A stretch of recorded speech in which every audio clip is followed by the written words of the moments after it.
road is cracked in a way that tells you nobody's repaired it in years. Nature didn't politely return either. It kicked the doors in. Ivy climbs through broken windows. Grass pushes up between slabs of concrete like the ground is trying to erase what we built. And the thing that hits you first isn't fear. It's the absence of everything that used to make the world work. No hum of electricity. No far-off traffic. No streetlights buzzing to life when the sun slips away. Just wind. Distant metal creaks. And that quiet that makes you check your pockets twice. Because in survival games, quiet is never nothing. Quiet is the game loading in the problem you haven't seen yet. That's the vibe Ardem keeps selling me on. Not just zombies and crafting, but a world that feels switched off.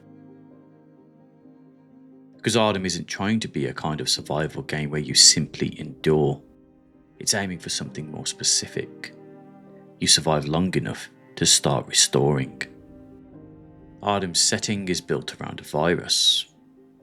RHAB-14, or RHAB-14. The kind of collapse that doesn't feel cinematic. It feels slow, inevitable, and messy. Society doesn't explode, it decomposes. People vanish from everyday places. Homes turn into shells, and streets become corridors for anything that still moves. And what's left behind aren't zombies in the theme park sense. They're described more like mutated, restless beings, driven by hunger and rage. The sort of enemy that makes you plan your route around sound, weather, and fatigue, instead of just your ammo count.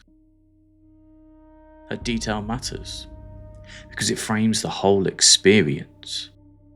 Ardem looks like it wants the player to feel small again. Not the hero of the apocalypse, but another scavenger trying not to become part of the scenery.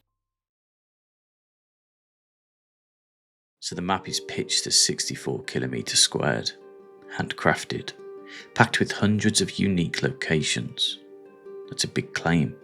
And if you've played enough survival games, you know big map doesn't automatically mean a good one. But the promise here isn't just scale, it's purpose. Ardem keeps circling back to the idea that the world can be changed through what you do.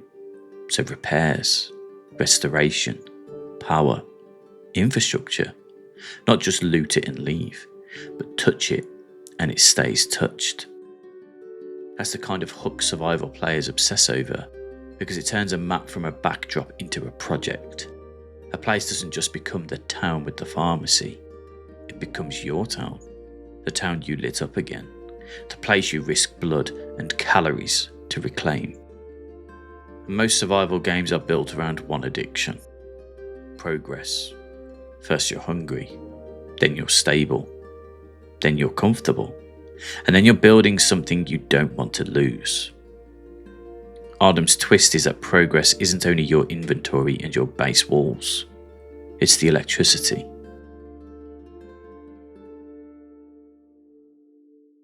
The idea of restoring power changes everything about how a survival world feels. Light isn't a decoration, it's security. And power isn't a luxury, it's functionality. A dead space becomes an outpost becomes a route, and a route becomes a network. And suddenly you're not just surviving inside a map, you're rewiring it. If Ardem nails that, it'll hit the part of survival player brain that loves rebuilding after destruction. The same reason people spend hours in games just organising storage and making their base feel like a home.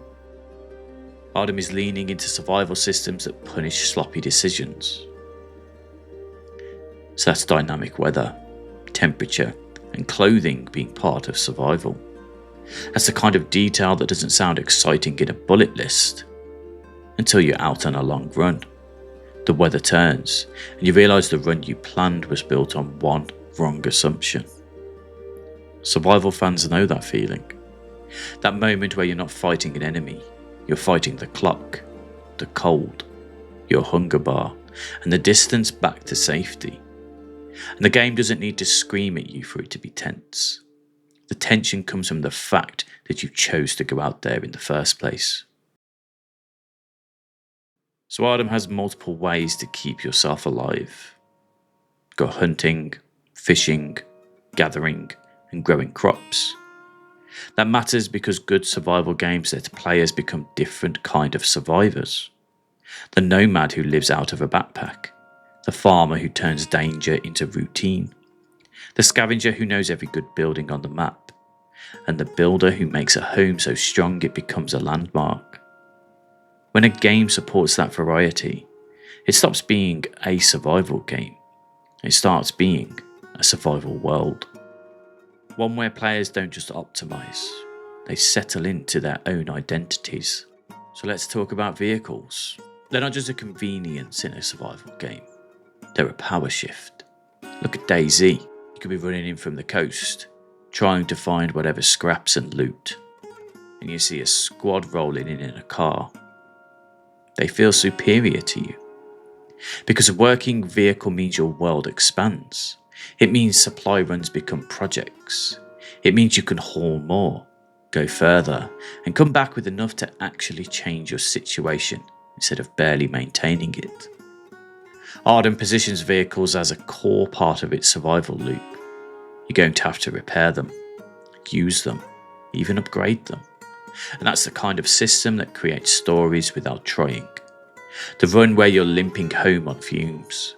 The night drive where headlights feel like a death wish. The moment you realise the vehicle is valuable enough that other players will hunt you for it. Which leads to the part of Ardem that can make it either legendary or miserable, depending on what you want from the genre.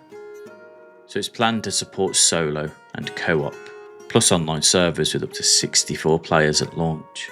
And I've talked about wanting higher counts later. But the bigger deal is the type of server culture they're aiming for. The kind where you can shape the experience into PvE, PvP, or roleplay depending on the community.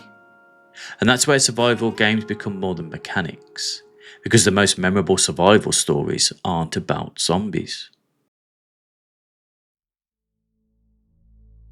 They're about people. The stranger who leaves supplies outside your base and disappears.